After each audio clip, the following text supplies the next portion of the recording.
Aim right, achieve big at KR Mangalam University. नमस्कार, बहुत स्वागत है आपका। आप देख रहे हैं इंडिया टीवी। मैं हूं आपके साथ प्रिया सिंह सोमवंशी। क्या पाकिस्तानी जनरल आसिम मुनीर को नया मालिक मिल गया है? अमेरिका और चीन तो पहले ही पाकिस्तान के मालिक हैं, तो फिर ये तीसरा मालिक है कौन? वो देश जिसने पाकिस्तान को भारत के खिलाफ जंग में ड्रोन्स दिए। भले ही वो ड्रोन्स भारतीय सीमा में घुसते ही कबाड़ हो गए, लेकिन पाकिस्तान पर एहसान तो चढ़ ही गया। ये है टर्की, जिसके ड्रोन्स का ऑपरेशन सिंदूर के दौरान भारत ने कीमा बनाया था। पाकिस्तान कुछ हासिल तो नहीं कर पाया, उल्टे टर्की अब अपने एहसान की कीमत वसूलने चला आया। लेकिन हैरत यह है कि बदले में टर्की को पाकिस्तान से जिहाद चाहिए। क्यों चाहिए, सब कुछ समझिए इस रिपोर्ट में। तुर्की के विदेश मंत्री, तुर्की के रक्षा मंत्री दोनों एक साथ इस्लामाबाद क्यों पहुंचे हैं? क्या तुर्की और पाकिस्तान में टेरर ट्रेड डील हो रही है? साइप्रस में मोदी ने तुर्की की कौन सी नस दबाई थी कि 3 हफ्ते में ही वो भागा भागा पाकिस्तान चला आया? तुर्की ने पाकिस्तान को ड्रोन दिए थे, बदले में पाकिस्तान आतंकी देगा। पश्चिमी एशिया का देश साइप्रस, इसका पड़ोसी तुर्की और तुर्की के कब्जे में साइप्रस का ऊपरी हिस्सा यानी नॉर्थ साइप्रस। साइप्रस की राजधानी निकोसिया से सटी हुई सीज फायर लाइन या ग्रीन लाइन, जिसके दूसरी तरफ नॉर्थ साइप्रस है, और इसी हिस्से पर 5 दशकों से तुर्की का अवैध कब्जा है। बोलचाल की भाषा में इसे साइप्रस का POK भी कहा जाता है, यानी ठीक वही स्थिति जो POK की है, जो है तो भारत का हिस्सा, लेकिन इस पर पाकिस्तान अवैध कब्जा करके बैठा है। अब याद कीजिए 3 हफ्ते पहले की ये तस्वीर, जब मोदी साइप्रस में थे और राजधानी निकोसिया में प्रेसिडेंट पैलेस की छत पर खड़े होकर ग्रीन लाइन के दूसरी तरफ उस हिस्से की ओर नजरें गड़ाए हुए थे जिसे साइप्रस का POK कहा जाता है। जिस तरह POK को पाकिस्तान ने आतंकियों के बल पर अपने कब्जे में किया हुआ है, जिस तरह से पाकिस्तान ने POK को आतंकियों की जन्नत बना दिया है, क्या उसी तरह तुर्की भी मोदी के डर से उत्तरी साइप्रस में कुछ करना चाहता है?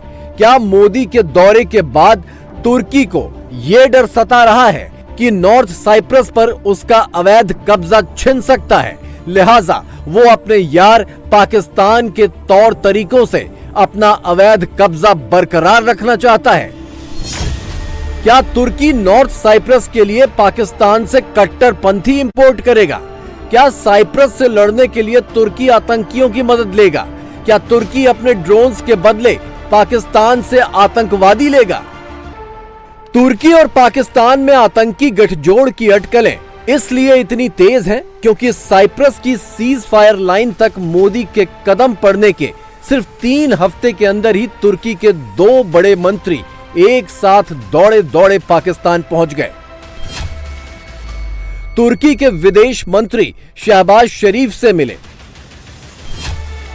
तुर्की के रक्षा मंत्री और विदेश मंत्री दोनों पाकिस्तानी डिप्टी PM इसहाक डार से मिले, और तुर्की के रक्षा मंत्री पाकिस्तानी एयरफोर्स के चीफ से मिले।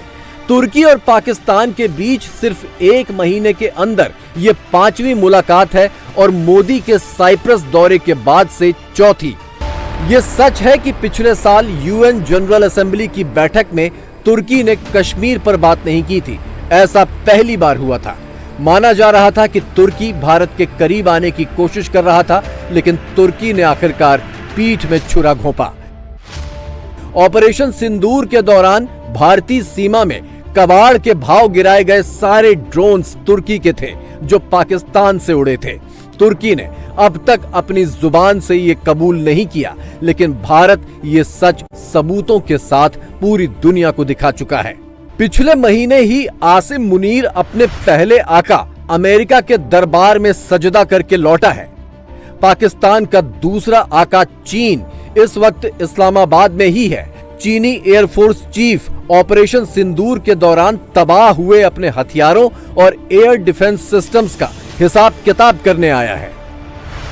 वहीं पाकिस्तान का ताजा तरीन और तीसरा आका तुर्की भी इस्लामाबाद में मौजूद है, टेरर ट्रेड के लिए, यानी अपने कबाड़ ड्रोन्स के बदले पाकिस्तान के कबाड़ हो चुके आतंकियों के सौदे के लिए।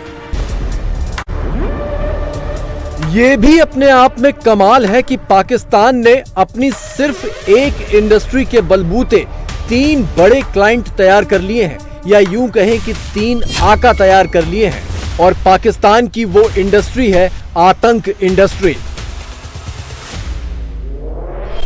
पहले आका अमेरिका को पाकिस्तान की जरूरत है अफगानिस्तान में रूस पर चेक करने के लिए, इसके लिए पाकिस्तान तालिबानियों की नर्सरी बन गया।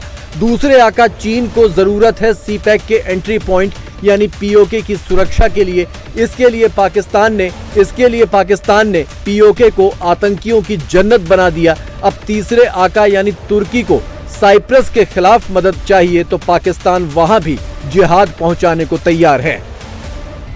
आसिम मुनीर और उसके जैसे पुराने पाकिस्तानी जनरलों की पॉलिसी ही यही रही कि आतंकवाद को पालो पोसो और जिहाद का नारा देकर पड़ोसियों के खिलाफ इस्तेमाल करो।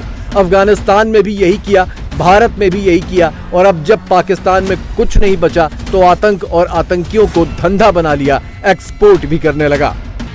भारत के खिलाफ पाकिस्तान की आतंक नीति न कभी कामयाब हो पाई न कभी होगी, लेकिन कश्मीर के नाम पर पाकिस्तानी जनरल किसी भी हद तक जाने को तैयार रहते हैं। इस बार भी आसिम मुनीर ने तुर्की के ड्रोन इसी हसरत के साथ चलाए थे, लेकिन ड्रोन्स की तरह मुनीर की हसरत भी कबाड़ बन गई।